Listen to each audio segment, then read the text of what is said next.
30.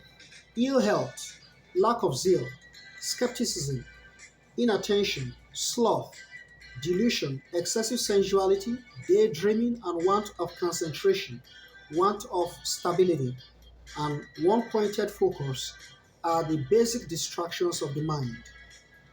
These are the fundamental negative forces and obstacles. 31. Discomfort, frustration, anxiety, disordered breathing are all negatives that arise with these fundamental obstacles. 32. The solution to the problem is the incessant practice of one principle, one pointed focus. 33. By developing affability towards joy and contentment, and sympathy towards pain and suffering, happiness towards good, and unconcern towards evil, purity of mind is achieved. Purity of mind is achieved. 34. By forcing out and controlling the breath. By forcing out and controlling the breath. 35. Those kinds of focus that lead to very unusual perceptions of the senses cause steadiness of the mind. 36. Or by contemplating and concentrating on sorrowless illumination. 37. Or by contemplating and concentrating on the mind that has abandoned all sensual desires and attachments. 38. Or by contemplating and concentrating on the understanding arising from sleep and illusion. 39. Or by contemplating and concentrating on the desirable. 40. The mind of the yogi, ever contemplating and concentrating, advances from the tiniest particle to the greatest mass. 41. When the anxieties, discomforts, and flickering nature of the mind are calmed down and kept under control, the mind becomes like a pure crystal, empowered to become one with anything that appears. The self, the mind, and the material appearance or existence. The self, the mind, and the material appearance or existence. 42. There is the argumentative case in which arises the confusion of intermixing the name of a material thing, the correct interpretation, and understanding or wisdom. 43. And there is the non-argumentative case, also known as without thinking. Highlight without thinking. Highlight it. You come to understand it with enlightenment. Highlight without thinking.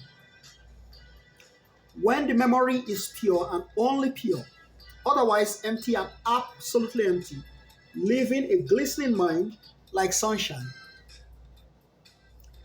as if every material thing is an extension of sunshine. 44. By this process, the contemplative and the ultra-contemplative, having the complex and complicated as material things, are also explained. 45. The world of the complex and complicated ends with pure formless, shapeless, and structureless matter.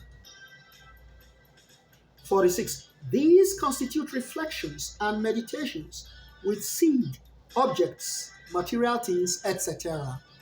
47. Achieving purity of the meditation without thinking. I want you to highlight without thinking one more time. Very important. This is a great solution to problems of humanity. Wrong programming, when they begin to think deluded thoughts. Without thinking sort of steals the mind.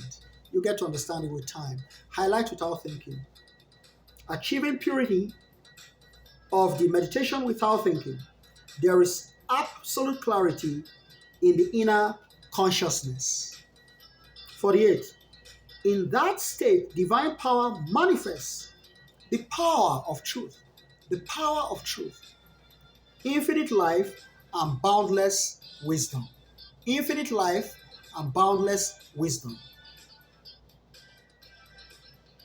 49. The power received in this special state of consciousness is unique and different from the knowledge received from reading scriptures and drawing inferences. Reading scriptures and drawing inferences.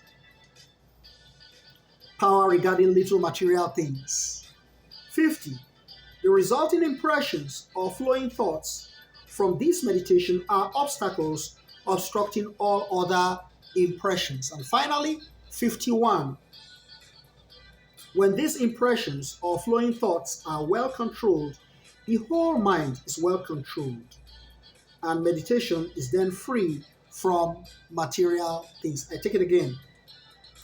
When these impressions or flowing thoughts are well controlled, the whole mind is well controlled, and meditation is then free from material things.